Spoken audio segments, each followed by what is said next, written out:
बच्चों, बहुत बार हो सकता है कि आपके पेरेंट्स आपसे कहते हो कि गलत संगत में मत रहो। कभी कभी आपको ऐसा बताया जाता है कि गलत संगत का असर पड़ता है और गलत संगत वास्तव में खराब होती है। लेकिन बच्चे क्या सोचते हैं कि हम भले ही गलत संगत में रहेंगे लेकिन हम पर असर नहीं होगा या हम उससे प्रभावित नहीं होंगे, ये बच्चों का मत रहता है। मान लेते हैं कि हमारे पास बाल्टियां हैं, एक बाल्टी का नाम हमने रख दिया ए और एक बाल्टी का नाम हमने रख दिया बी। मानते हैं तो बाल्टियों में कुछ पानी भरा हुआ है, ये ए में इतना पानी भरा हुआ है और बी में जो है वो इतना पानी भरा हुआ है।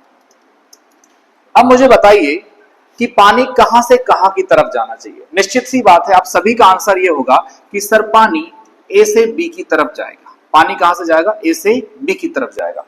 और अगर मैं आपसे पूछूंगा कि पानी ए से बी की तरफ क्यों जाएगा, तो ऑब्वियस सी बात है, हर बच्चा ये कहेगा कि सर क्योंकि ए में पानी ज्यादा है और बी में पानी कम है, इस वजह से ज्यादा से कम की तरफ ही हर एक वस्तु का, हर एक चीज का प्रवाह होता है, जिसको बहुत सारी बार हम डिफ्यूजन भी कह देते हैं कि जो फ्लूइड्स होते हैं वो मूव करते हैं from higher concentration to lower concentration.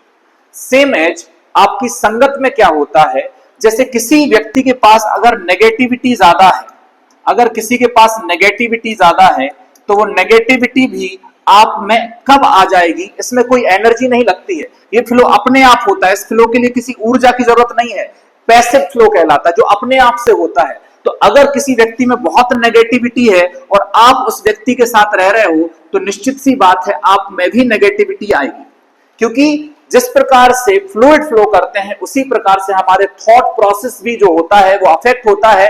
अगर आप किसी ऐसे व्यक्ति के साथ रह रहे हो जो बहुत अच्छा है तो आप में अच्छाई का प्रवाह होगा, और अगर ऐसे व्यक्ति के साथ रह रहे हो जिसमें बुराई है तो निश्चित बात है कि आप में बुराई का प्रवाह होगा। इस वजह से आपको यह समझाया जाता है बार बार कि संगत का असर पड़ता है।